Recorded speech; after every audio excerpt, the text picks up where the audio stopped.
We are unhooked, ready to pick up the loaded trailer. It has like 47 pieces on it of dog food. So literally we're picking up a 53-foot trailer with 47 bags of dog food on it. That's the back haul. So there's that AV trailers right there, and there's that one in the back. That one in the back is not 180009. Oh yeah? Yeah. So I thought that was it, but you know what? I really didn't pay attention over here as I was driving further. So it may have been on the right hand side, and yeah, I verified the trailer number. She said that's what it was, 18009. Well, it's got to be right here. It's not on the back side. 18018.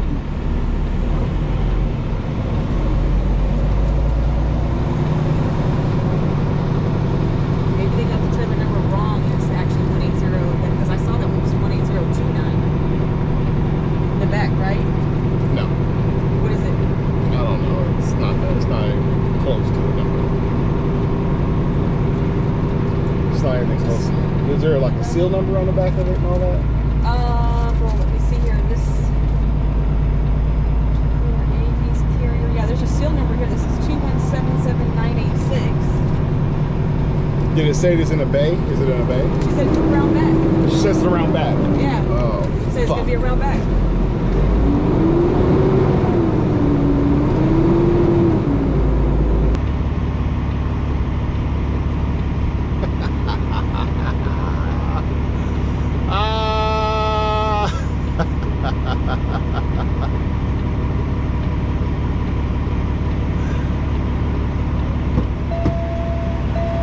That's not it? It's not even on the lot.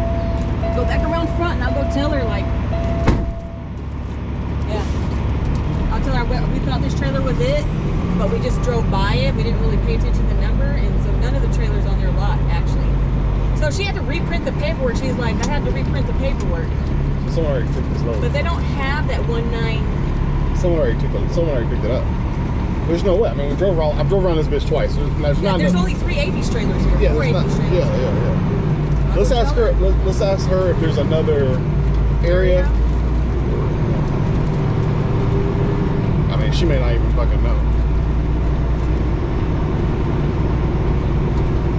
Yeah, she may not know. So they have two right there empty, and then one in the bay, and then one back here. Is that one have a seal on it back there? It does have a seal on it, but not the right seal. Not this seal.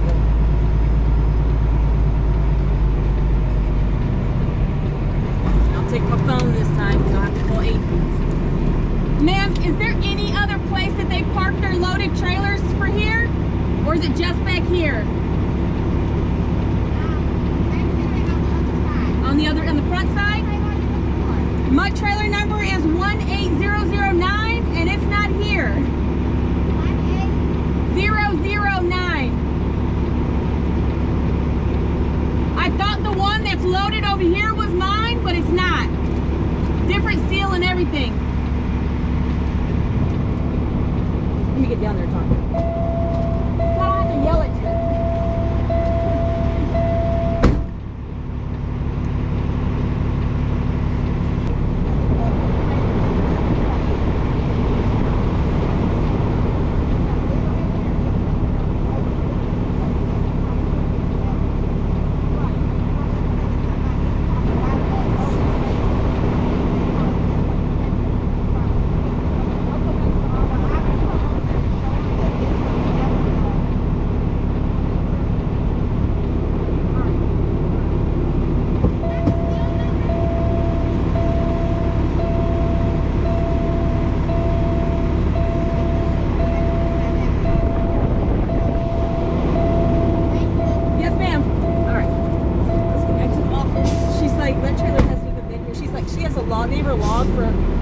Every Friday, and so trailers that are here on Friday stay through Monday, and she'll know. So this trailer's not even on her log at all. It wasn't even here. So she's thinking that maybe they got it mixed up. The trailer number mixed up, but that means the seal number is different too. Obviously, yeah.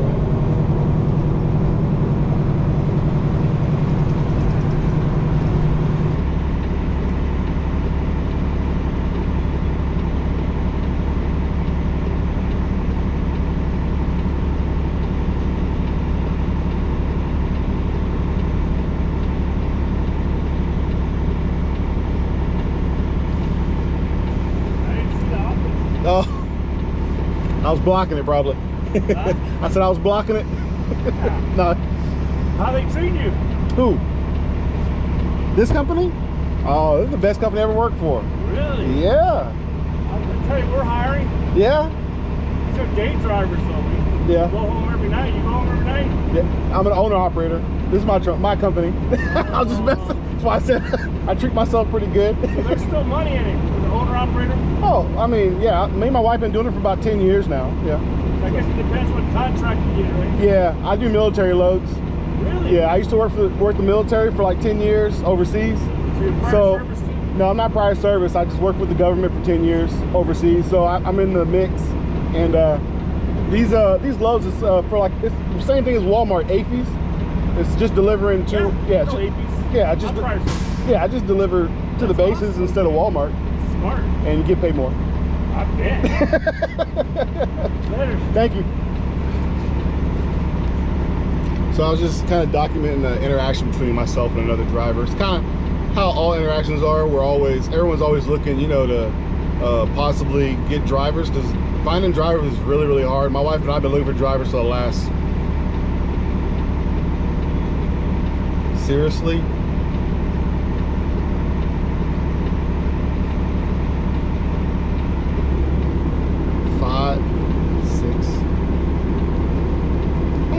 six years. We had no, yeah, we weren't completely for ourselves yet.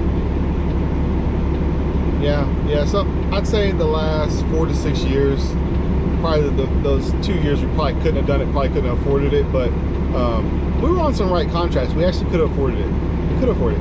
But when we had the opportunity to actually get drivers, we actually we started our own brokerage. And so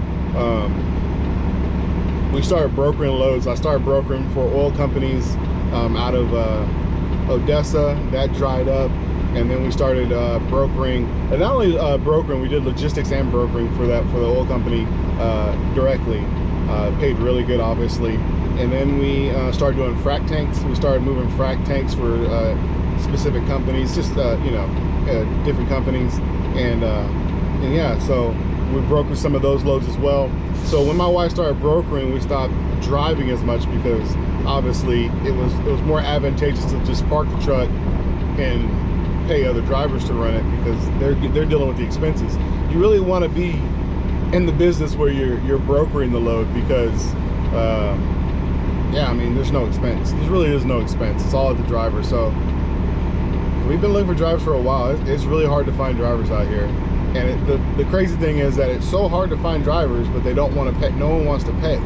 So what I mean by no one wants to pay is the shipper receivers don't want to pay, but it's hard as heck for us to get drivers out here to get the job done. Shipper receivers are not easy. You know, like right now, we've been at this receiver for over an hour, and we have another load we're picking up this evening, headed to Louisiana. Now that's trucking. My wife and I are 24 hours. You know, we can drive the truck 24 hours, but we don't manage our loads like that. We manage our loads where we spend time at home, and we've tried to stay in the area, in the region, and we don't go too far. We don't go up to Oregon or California or even the East Coast. We stay within our region, and yeah, I mean that's pretty much how we've survived. And brokering is the way you make money, though. Brokering is definitely the way you make money. But this guy I was just talking to, he's a Walmart driver, and they have a bunch of brand new Freightliner day cabs that he's pointing at, and I'll show you what he's driving here. So he's got a bunch of Freightliner day cabs like that right there, brand new. I mean, beautiful trucks. That's why he was like, hey, look, you know, they're hiring, and guess what, you know, you can get into a really nice truck. However, you know, he looks at my truck. It's an older truck, but it's a nicer truck. I have a highway truck. That's a day cab. And yeah, I mean, that's all about equipment. You know, Walmart is, I mean, if you're gonna be a truck driver and you just want to do the job for the rest of your life, and you want to have pay, benefits, you know, and quality, I think, I've never worked for Walmart, but I don't see, like, Walmart drivers all have the same uniform, which I really like. They're all uniform, and yeah, I mean, they look like they're pretty happy to me. I mean, if me and my wife were gonna do it for the rest of our lot, you know, like that, and we weren't looking to advance, then yeah, I would definitely I would definitely work for Walmart, you know, or actually, I guess I'm lying. I would work for Avies. Their equipment is just as good, and the routes suck. The Avies routes suck. I do admit that, and the Avies work is harder. Walmart, I don't believe that they don't Walmart really doesn't offload any product. So their drivers, when they get to Walmart, the Walmart employees have to unload the trucks, not the Walmart drivers. And on top of that, I think the Walmart employees also can go ahead and, I mean, the Walmart drivers can just drop their load, their trailer, and pick up an empty and take off. I'm pretty sure. I'm not very, I don't know about Walmart, but it seems like that's what they do. I'm pretty sure someone will say, if I post this ever, someone will say, oh no, this is what they do, and that's great. I just talk out of my ass. I really don't. I'm tired. It's time for me to go home, eat. It's in the middle of the day. It's 11 o'clock. I gotta go home. I gotta eat. I'm gonna just chill for a little bit, maybe play a video game or two, like an hour, and then I'm gonna go to sleep. And I'm gonna wake up. I'm gonna jump in the sauna.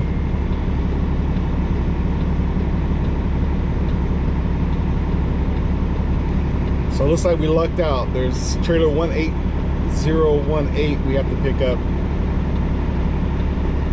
And I could have sworn that was in the door over there.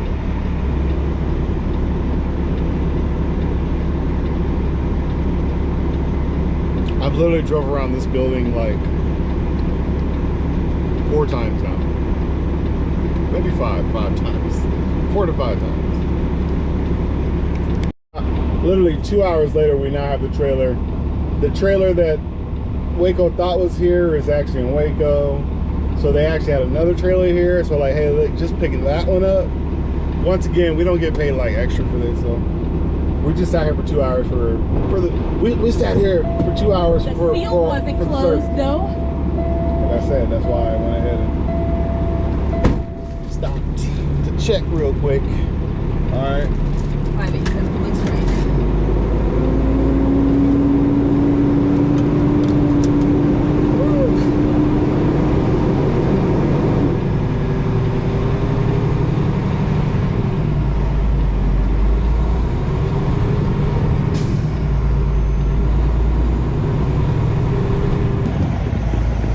You gotta love it when you go pick up your trailer and your trailer's not even on the lot.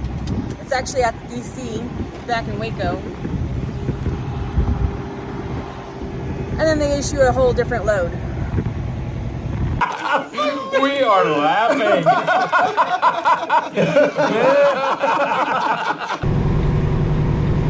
And you're here for like 2 hours. After shooting for 2 hours, not even doing a live load or unload.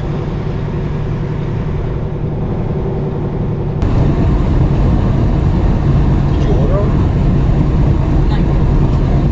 You're supposed to order right now too, but bad timing. Okay, so I just need to let you know we had a little issue at that place to pick up this backhaul. That trailer that was assigned wasn't even there. It's in Waco. So I went ahead and just called Avies down there and Beth handled it.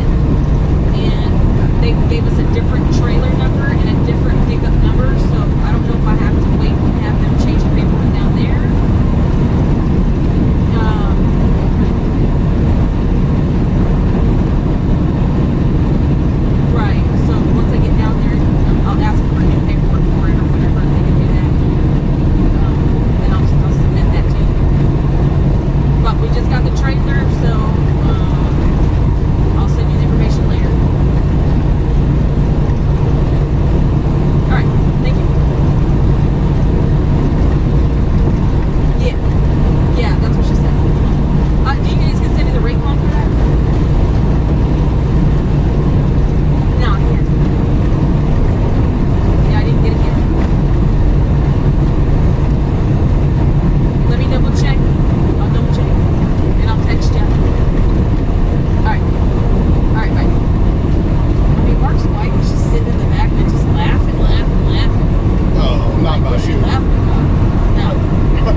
when you're running those McLean's loads?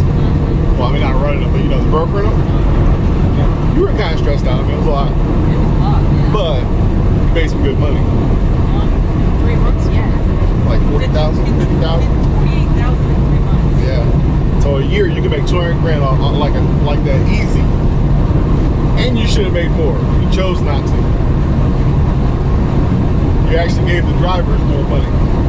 And they didn't deserve it. No, they didn't. You didn't. To prove yourself, it takes time. It takes months to build that up. You know, you need to show consistency. It's not just like, oh, a couple times you're there, because everybody's gonna work hard the first few times. But when they get comfortable, they stop working hard. So, nah, none of them deserve it. If you'd have kept it simple, I think you'd have made more money. You'd have made more money, but I think you'd have probably continued. I think whenever you get other companies coming in, companies that have more trucks or that just have more money or whatever, they can come in and they can fuck up your whole operation. Yes, sir. Okay, yeah, I did get it. It doesn't ever go to junk. But let me check. I'll double check that too. All right.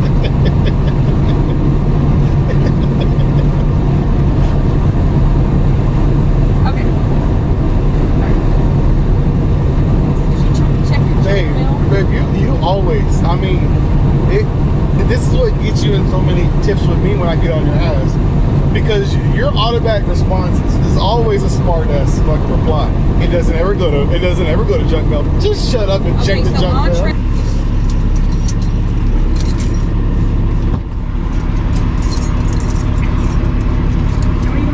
I mean, I can though. I don't mind. You don't see me complaining. I can do it. It's fine. She always does that, and so that's why, like, let this be written, okay? My wife always does that. She doesn't ever want me to do anything. Like, literally, she doesn't. I mean, obviously, everybody, oh, well, lucky you, whatever. Yeah, well, lucky me, okay.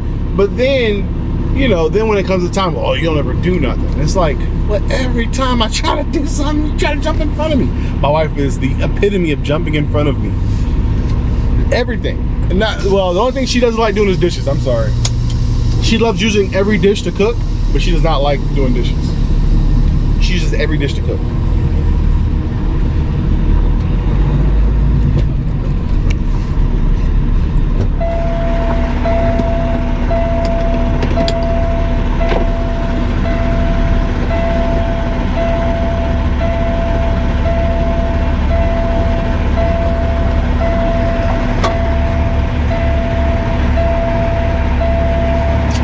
Sorry. Let me pull up.